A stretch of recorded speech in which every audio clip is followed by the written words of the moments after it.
might be sketchy here though.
Got the van back home and uneventful ride. Actually got it home, sat here for a little bit, and I thought, well, you know, it's running good, it's stopping good. I need to put gas in it. So I drove it, well, to the nearest town. It's about 5 miles away. Drove it over there, put some gas in it, made a stop while I was in town, drove it back. Everything's uneventful. And I'll tell you what I've done this week. Hang on, let me get, well, this weekend. Happy New Year's, everyone. I knew I had a caliper sticking on the right front, and I knew I had a wheel cylinder leaking on the left rear, or the right rear. So I went and got a wheel cylinder, and I figured I could free the caliper up. So here we are, 3 days later. I got 2 new wheel cylinders on the rear, 2 new brake lines on the rear, 2 new calipers on the front, 2 new brake lines on the front, and we've got brakes. A little more than I expected to do. Luckily, I got a friend with a shop that's heated and everything.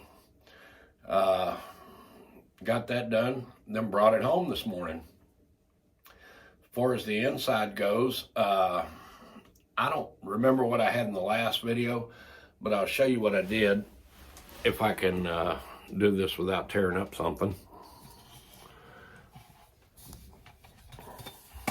Well, I carpeted my bed platform and just some old cheap carpet. It's like paper thin, but it'll work. I just wanted it so I wouldn't poke holes in my air mattress.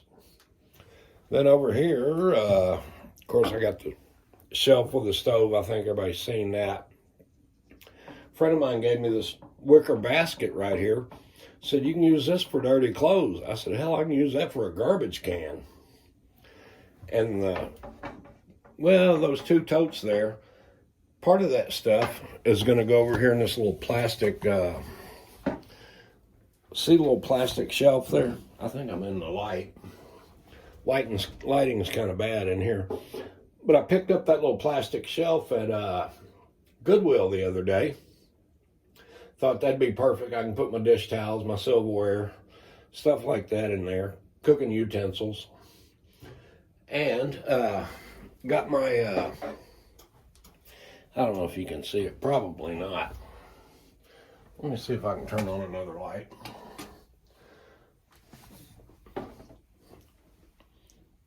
What I've got there is a battery box with a 35 amp hour battery in it.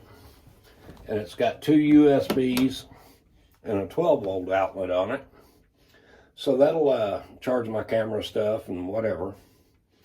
I'm going to upgrade all that later, but no hurry to do it now.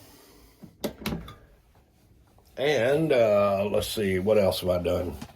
Oh, I drilled a hole in the side of my truck. The one thing I was actually dreading, I was looking for an RV cover, you know, like your shore power cord would go in and out of.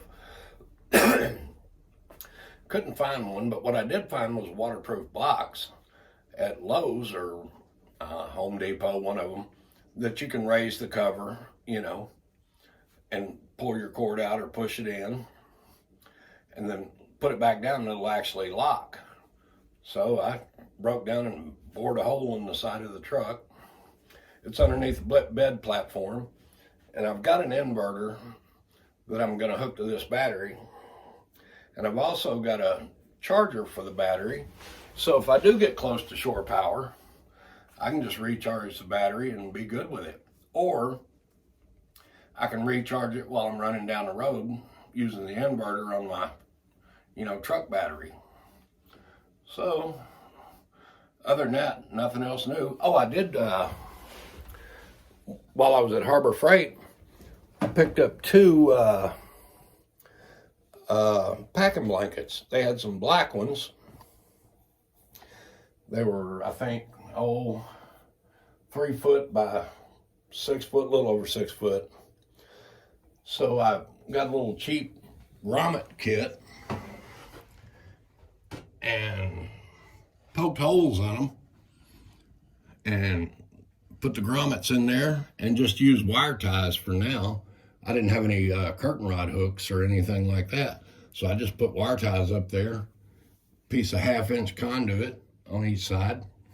So you can slide them open. Or if you're trying to be stealth, what I actually do is I close it so the cab will get warm, because that heater is kind of questionable in the cab. Sorry about the video, and I'm trying to walk around with a tripod in this truck. But I think for right now, once I get this cabinet more stable, well, I've got to figure out a way to attach it to the wall without drilling a hole, because I don't want to do that yet, because none of this is permanent. So get some of that stuff out of that tote, get it in here. That'll narrow that mess down. And of course, I got my porta potty thing underneath here with my LP tank. Yeah, I did do that. I don't know, move my ashtray. But got the hose. I had one in the garage, but my wife uses it on her little portable grill, and she wouldn't let me have it. But running back here to the LP tank, let's see.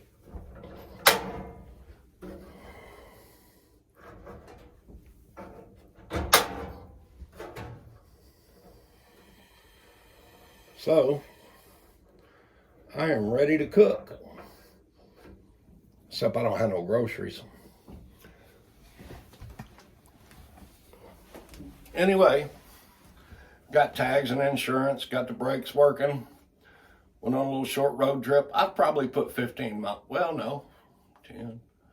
Probably put 20 something miles on it.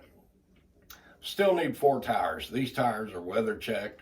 They were flat when I got the van. I aired them up. Of course, they had big gaping cracks in the sidewalls. But anyway, they held air, and I drove it that far on them, but I guarantee I wouldn't get out on the road with it. As far as the way it runs and drives, I couldn't be happier. Thing runs great, shifts out good, drives down the road perfect, even with these bad tires. So, I guess that's today's update. And I think my next mission is going to be actually break down and get a diesel heater.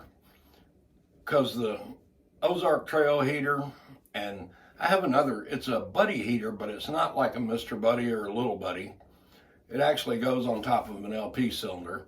It kicks out a lot of heat, but you also get a lot of moisture. I was in here the other day and it was probably 20-something degrees outside and I had the heater going. And you could see moisture starting to drip off of these rails up here. So I'm thinking a diesel heater is going to be the ticket. But that'll be later on.